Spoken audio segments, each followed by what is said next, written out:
Hey, Hi, I'm so glad Nancy. you're so good to see you again. Good to see you too. Yeah. So, I'm curious what's been percolating and it would just be fun, I think, to explore just from your own experience, um, you observations, questions, recognitions, whatever uh you Yeah, haven't. I know you took some notes and that's lovely to you know, get off that light, send off that light bulb. yeah. Well, it's interesting because I have been taking notes or some questions, but then I looked at them today and they just didn't feel as alive. Then that's beautiful. I mean, if you So, looked at if you looked at them today, they've registered, and so, just go for it with yeah, so just from so whatever's here. that's what I that's what I felt like doing. It was like, what do I really want to talk about with Nancy? And I have a few things written down, but as I was walking somewhere and coming back, I picked up your book again. And then the back of your book has a quote from Peter Brown, and it says, "Reality is easy to see, unreality is hard to let go of." Bam, So this just, bam. That is my favorite thing. And thank you for reminding me of that quote because actually I like it better than uh recognizing the way we hold reality to be. That phrase doesn't really register with people, yeah. because they don't really know what it means. So I'm glad that you brought up that quote once more. I think that's the ticket. So take it away, Maestro. Well, what I was going to ask you is why do you think it's so, I mean, I have an idea, but I would like to hear why do you think it's so difficult for people to let go of unreality? Well, why don't you look at that question just from your own experience right here, Okay. right now? Yeah. Because me answering a why question is just kind of Yeah. theoretical. And people, Yeah. where are the people? Who are they? Yeah. So Yeah. what do you think makes it difficult or Yeah. challenging or, just kind of elusive for Yeah. you? I think that the reason maybe why, well, for it is a bit of an addiction, I would call it. The returning returning attention to something that is, you could say, just maybe more thought identified. So this movement that's stuck in that, I think it's just kind of a pattern or a habit that people get into. And so, I think it does take some refamiliarizing yourself once you see clearly or see reality as it is to continue to orient towards that. Yeah. And, we don't tend to see reality as it is, but we can start to recognize that we're not seeing reality as it is. That was at least the case for me. It wasn't that I started to see reality as it was. Um, in my book, I talk about the things that Peter was discussing and pointing to. And I saw how in my day to day, I was living an upside down life. So it was only the pointing that helped me recognize, oh, wow, that's completely um, different than, my habitual orientation. So that's it. And that's what kept me, you know, um, tuning into him and working with him and going to those retreats and all.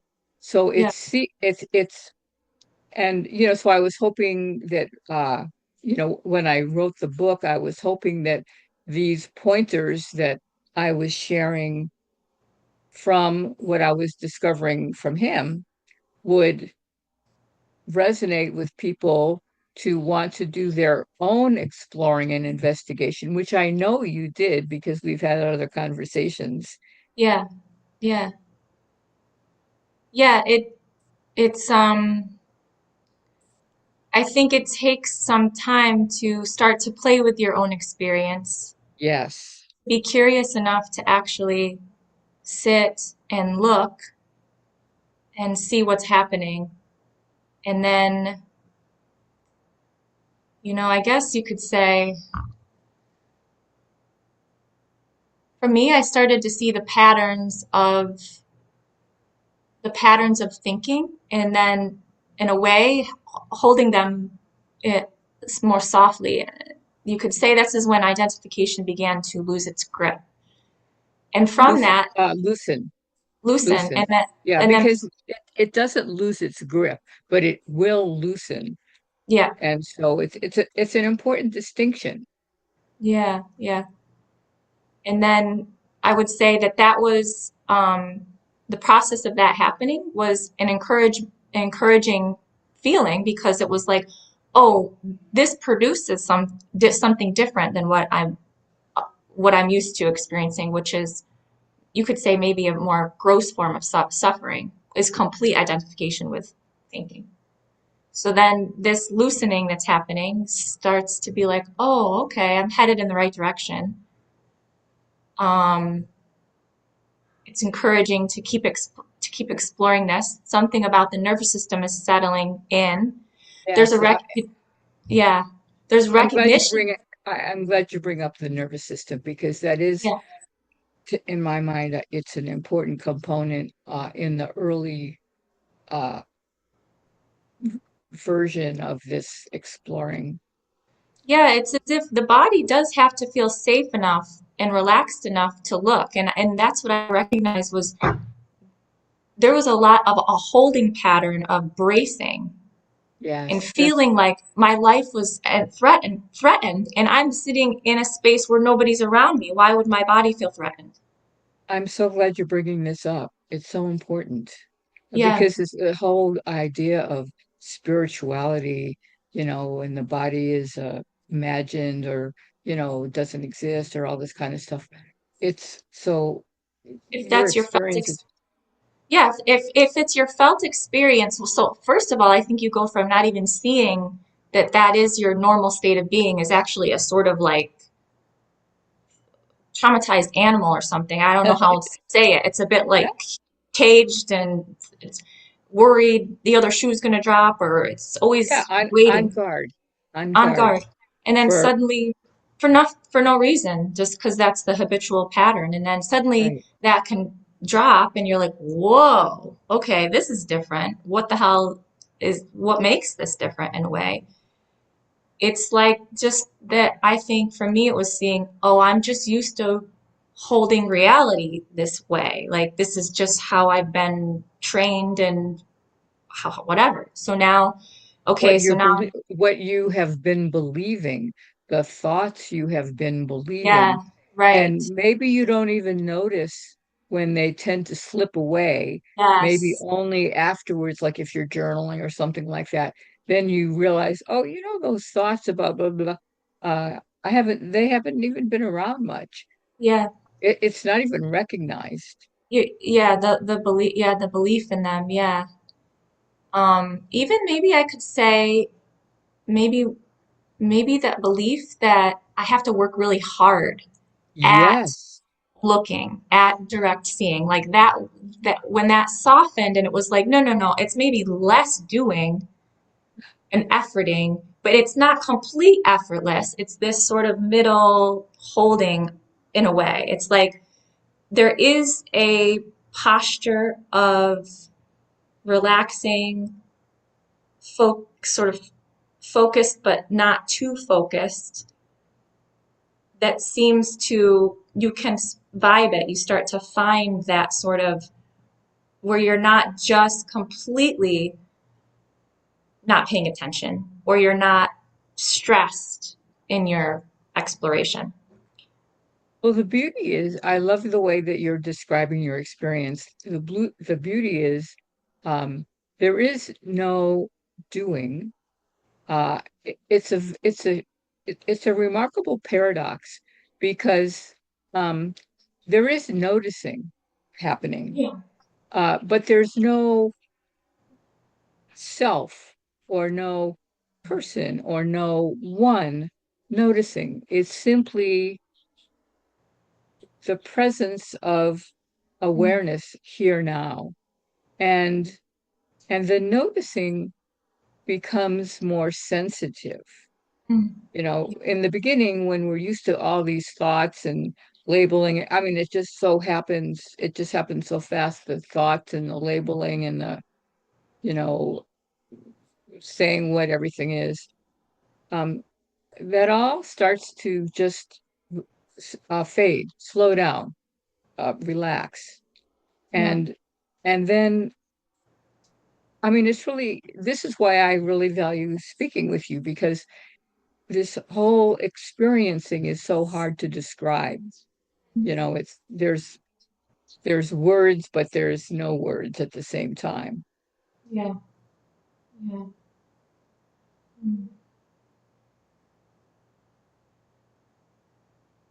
So when things come up, you know, when so-called situations or events come up, uh, you can notice an interpretation happening. I mean, what I've been thinking about today is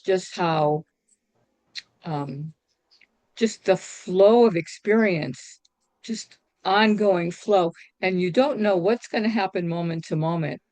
And this might sound extreme, but you know, these examples are real. Um, Someone is on vacation and they go to the Grand Canyon and they're standing at the edge of the canyon and they're just amazed and marveling at the view. And suddenly their hat blows off and instinctively they're trying to grab the hat. And then they fall off. They fall to their death. I mean, I know this actually happened. And and then there could be some other you know, event. Someone uh, is, you know, with their loved one as they're gradually, you know, passing from life. I mean, or you could be in the grocery store Mhm. and find a fabulous bargain. I mean, we don't know what's going to happen, and it's always unfolding. And that to me is opening to the mystery, is this recognition that there is this unfolding. You don't know what's going to happen next.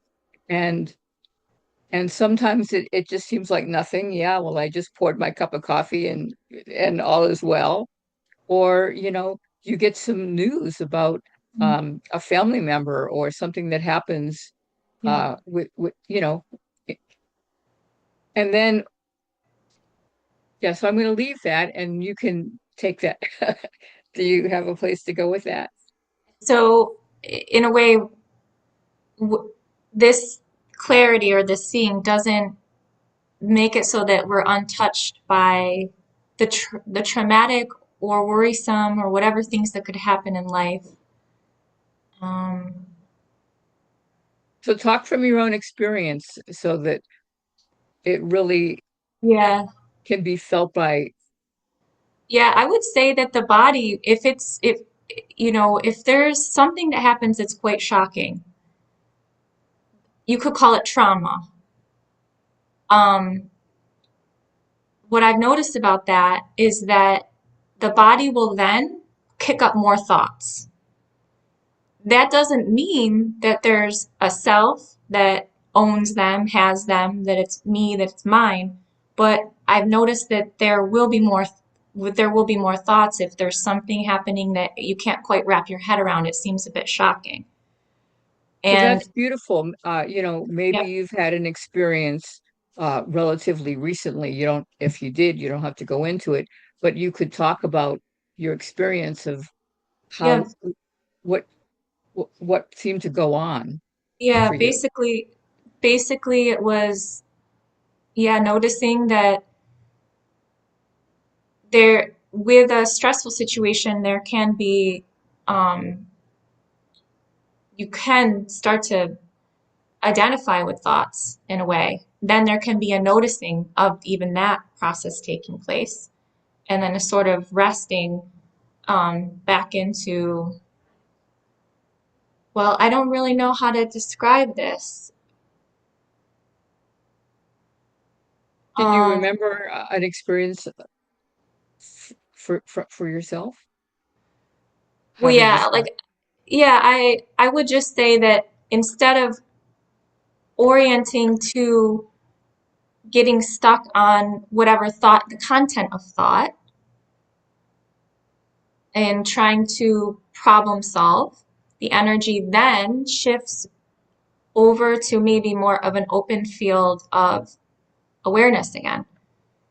And maybe sometimes for me, I think in that moment, it's helpful to ground back into the breath Yeah, or into just the directness of the sensations, taking in the entire field of experience. that And is, that in that way, it's very supportive. It becomes supportive to the nervous system that can then regulate itself.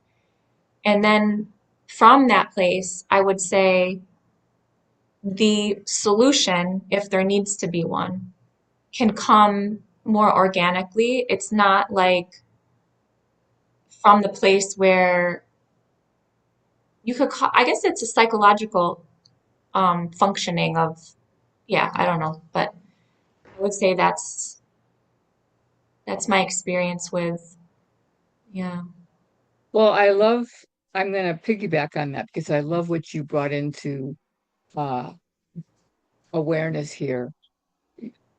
It was um, resting, noticing the tension and resting in the presence that's already here, Yeah, that is getting overlooked because the right, thoughts are starting to spin and the interpretations about, okay, so this happened and this is what that means. And now I'm reacting to my interpretation right, instead of what's actually here, which might not be anything is here right now, but a thought of a memory of what happened.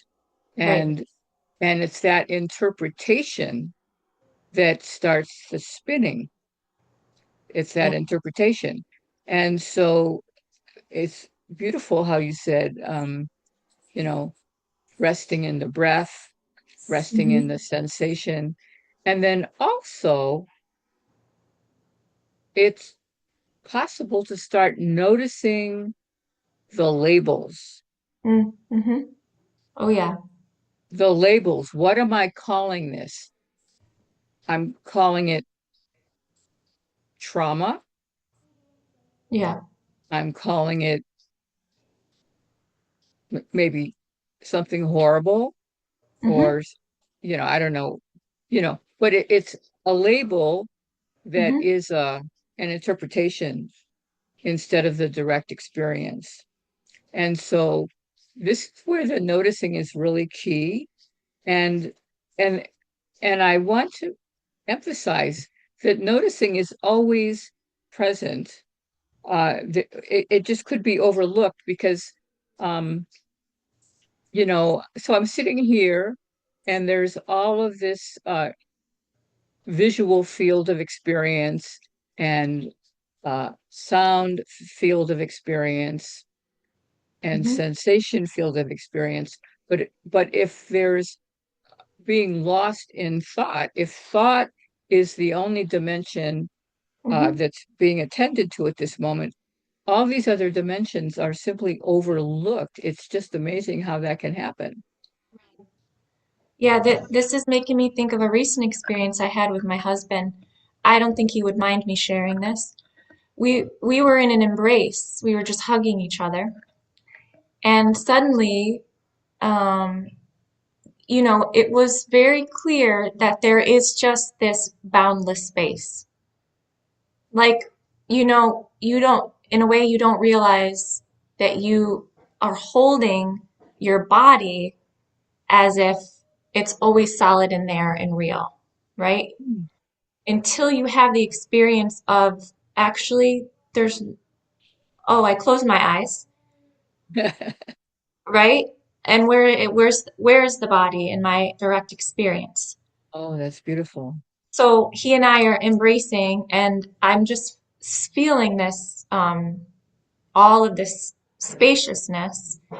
And there's maybe some thoughts that are coming. There's sort of a recognition that you could call, I don't know, you could call it like the karma that's sort of weaving its way. It felt like a repatterning or something. And then, and then it was like, oh, this is endless, endless space.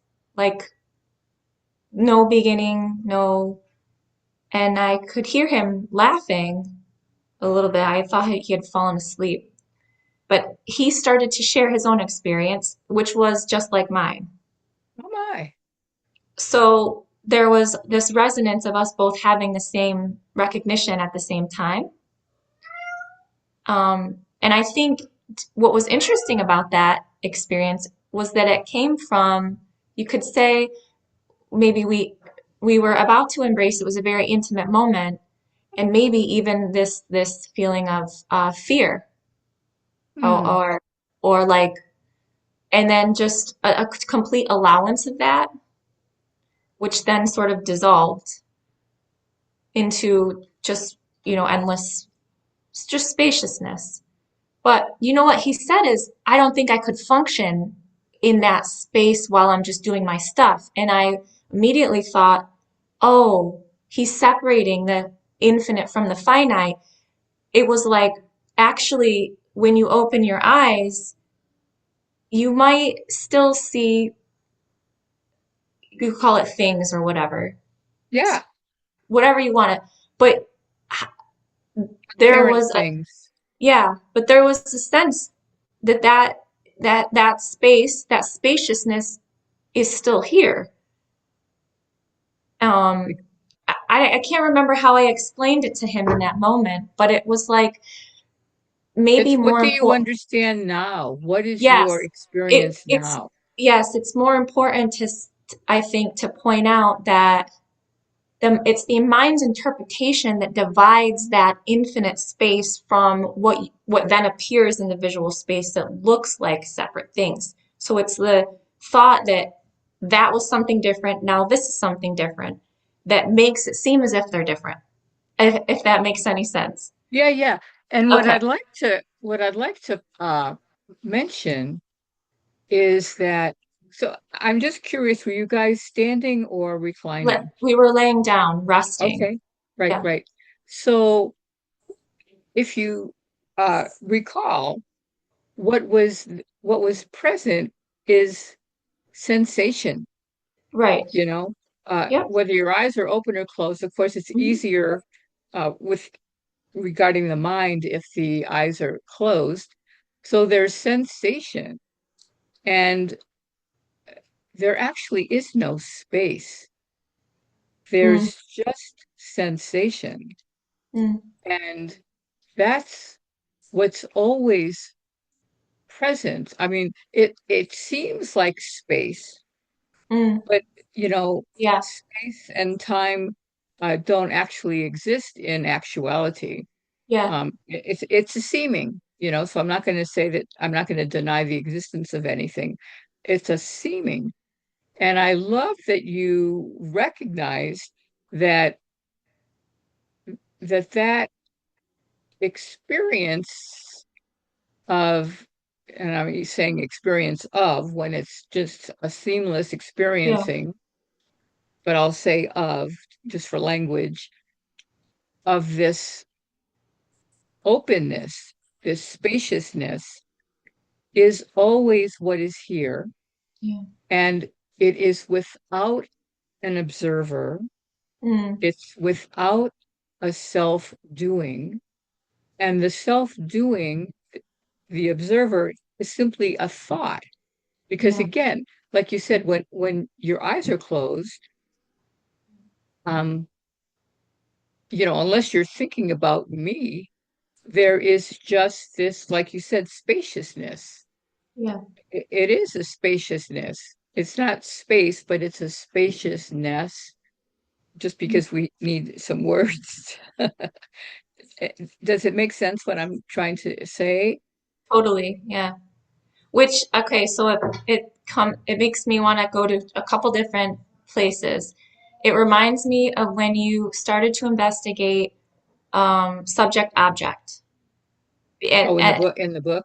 yeah, and then also like you're also talking about the reference point of creating a witness. So maybe we could go there a little bit. Yeah. And do talk from your own experience. I love it when you say I instead of you, because that just Okay, makes it more personal. okay, yeah.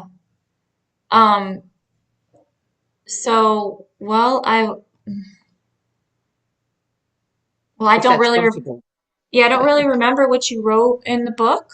But It's okay. A part of you knows it already. yeah, I guess what I would say is that the belief in separation can be investigated through noticing that there is a reference to something and then something else, but that is simply just a thought that is believed in, and that if that's noticed, then that can, in a way, soften.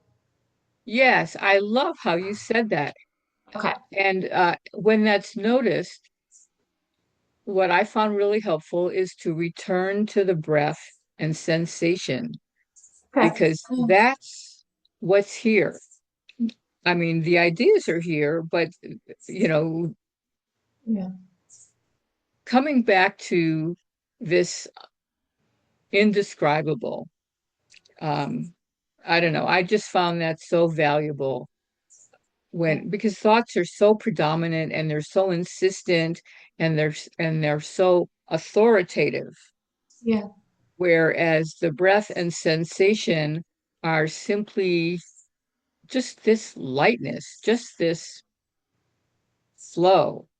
I mean, thought Yeah. is a flow too, but I don't know. Yes. So, yeah, and that's also bringing me to something else, which is that the point is not to get rid of thoughts, but Yes, or eliminate them, but that from this place of openness, then for me, it seems like contemplation or using thought becomes much more interesting, actually.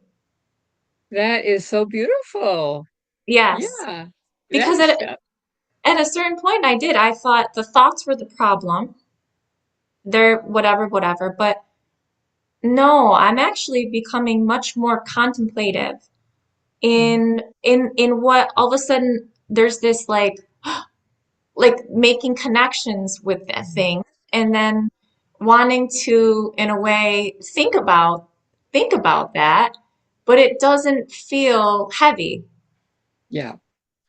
Thinking about certain things can be Yeah, fun. I mean, that's part yeah, of investigating. I mean, yeah, the noticing and the reflecting.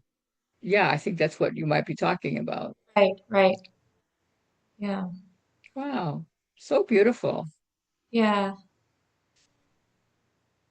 Mm. Yeah, so maybe I'll tie it back into the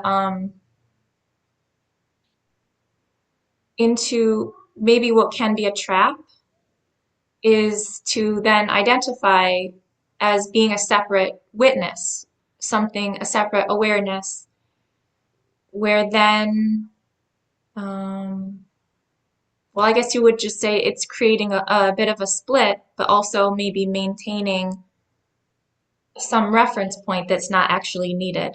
So maybe at first it's helpful to take a little bit of a witness position Well, it's going to happen whether we want to or not, because that's the normal state. That, and that's fine. I mean, this unfolding doesn't have a right and a wrong way. So, taking a witness position, taking any position is fine.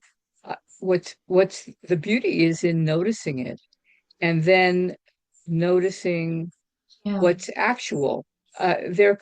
There, it's this softening that helps loosen all of the ideas, even the idea that oh, I'm finally getting it, or oh, um, I'm heading in the right direction. I mean, all of that is this this set this individual sense, which is fine. Um, it's for me, I just remember how do I put it? How how that all began to loosen simply by the continued investigating the moment, investigating reality and how I was experiencing it and what I was thinking about it in the moment. Mm. It's an in the moment thing, not just looking at my thoughts, and playing with the thoughts. It's really an in the moment thing. Um, my best example is that, seeing the bird pecking a few feet away and recognizing that that's the way I held that reality to be, Right. realizing there is no bird, that's just a label. There is no few feet away because space is conjured in the mind. Mm. But it's important to recognize that it's not about denying anything. It really has to be recognized as it truly is. It's not about denial because then that's just another entire overlay that will, not be your friend. Yeah. Yeah, I was thinking about the part in your book where you're playing with maybe Peter suggested it, I can't remember, but you're starting to hold the visual field as if you're sort of relaxing your gaze Right. all the way to the peripheral edge of where you could see, and you're just sort of hanging out here. Yes. And that Yes. you did that for some time.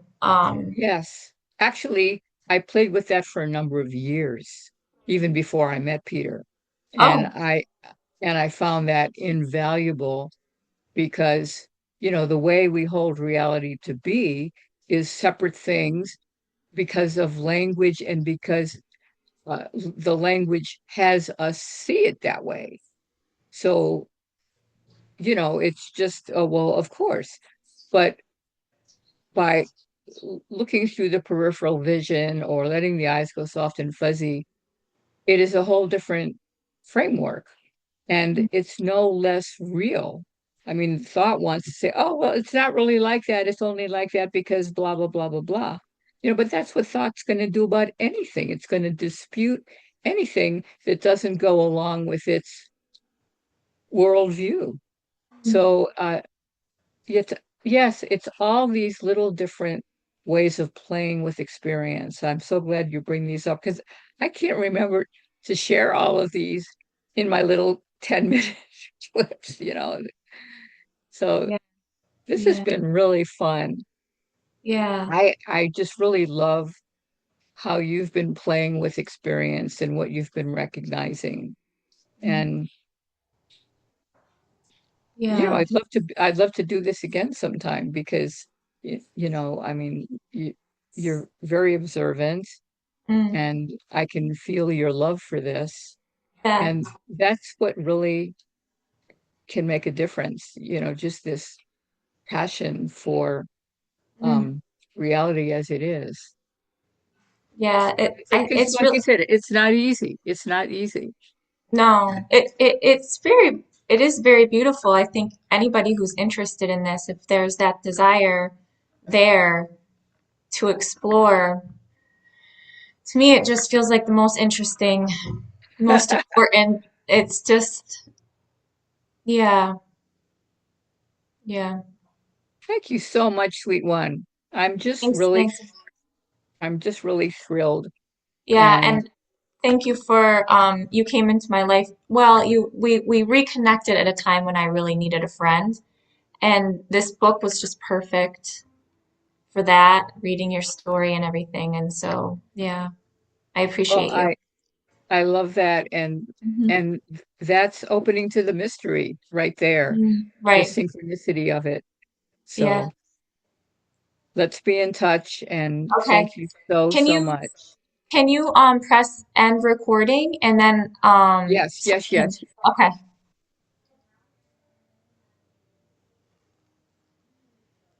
Oh, wait.